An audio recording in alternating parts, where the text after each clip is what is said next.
Yo, what is up everyone? I'm back again with another review. Today we'll be checking out the ATK F1 V3 Extreme Plus. This is ATK's newest version of the F1 with the latest PixArt sensor and a new sensor position. Now, just a quick disclaimer, this mouse was sent out to me by ATK Gear, but as always, that doesn't affect my thoughts and opinions for this review. Now to start things off, let's take a look at what's inside the box. So over here we have our ATK F1 box, which to be honest with you, I am not a big fan of considering how big it is. I do wish that they would just made it a little bit more smaller or basically moved on to a bit more smaller boxes since this just feels very unnecessarily big. But moving on, we have our USB Type-C cable, two sets of full-size skates and some grip tapes, your documentation, and your 8K gem receiver.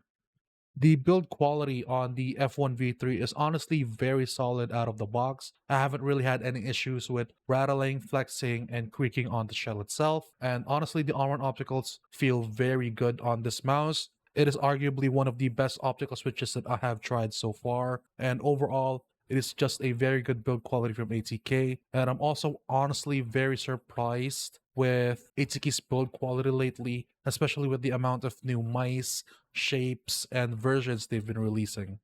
Now looking at the bottom layout, over here on the right side you have your on and off switch, and what is also really nice about the F1 V3's change compared to the original versions or like the previous versions is that ATK changed the skate design for the top and bottom part of it. Now it pretty much features a new full-size skate design compared to before where you have a U shape over here at the bottom and there isn't really that much contact for your skates and your mousepad, where over here you do have a nice full-size skate design, which I do really like. Even though I do use dot skates, I do still think that the full-size skates, when I do use them, are a little bit better compared to just having corner skates or on the previous design, which basically just has the U-shape over here at the bottom skate area.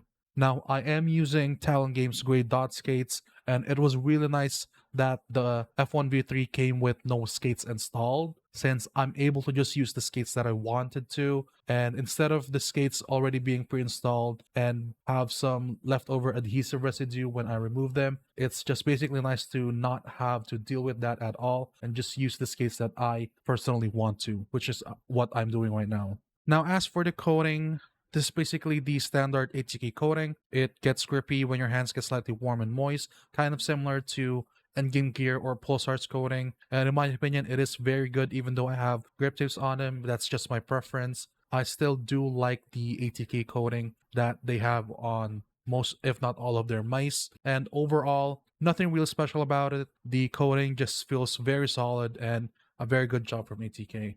Now moving on to the performance of the F1 V3, I've tested the mouse for about 2 weeks and all I can say is that it feels really good to play with, whether it be Valorant or Kovacs, which are pretty much the two main games that I play right now. The performance is mostly good and I haven't really had any issues with the sensor or anything. ATK was also kind enough to place the sensor position much higher than the two previous iterations of the F1. I personally wasn't really too sure about the original sensor position since it was quite low for my preference, hence why I never really got it. Basically, the sensor position of the old F1 was over here at the bottom area, where now obviously it's seated right here. And like I said, the sensor position is much higher on the V3 than the original, but slightly lower than the Hitscan Hyperlight sensor. I've tried the Hitscan Hyperlight back then, and now I did like the shape of it, which is why I do also like the shape of the F1 V3, but I never really mained it because of the high sensor position.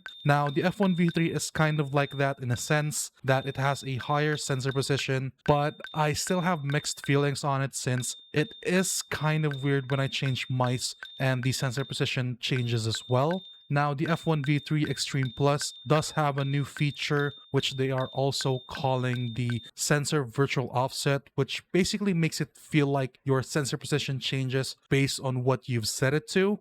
And I don't really want to go into a lot of detail about it, mostly since I'm not really 100% sure what a proper sensor virtual offset feature is supposed to feel like. But for me personally, it honestly feels like it's just changing the DPI or the sensitivity of the mouse without actually changing it on the driver, if that makes sense.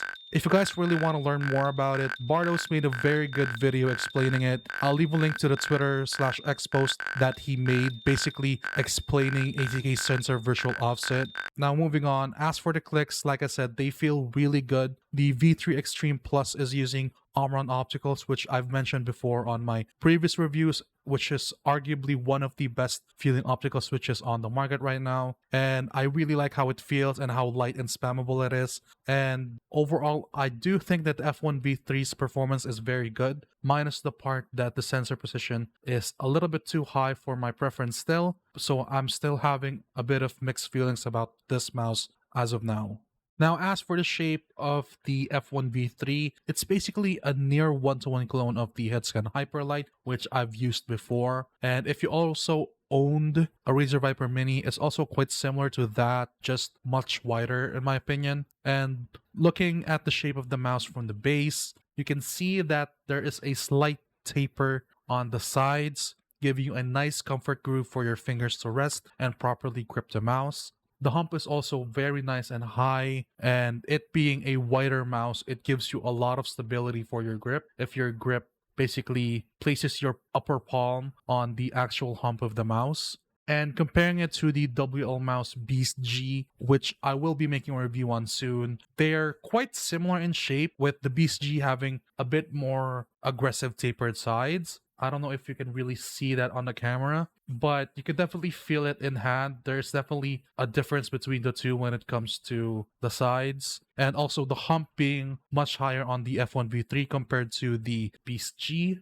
And I'd say that the biggest difference between the two, other than the sides, would be the sensor position on the Beast G being lower compared to the F1 V3. Now looking at the camera over here, it doesn't look like it is much lower, or it is noticeably lower, but I swear to you that if you actually have these two mice side by side and actually do use them side by side, you can definitely feel a difference, especially with how I grip my mice, where, as you can see here, the sensor position on the Beast G actually lines up with my thumb compared to the F1 V3, where the sensor position just barely lines up with the tip of my thumb compared to the Beast G, like I said.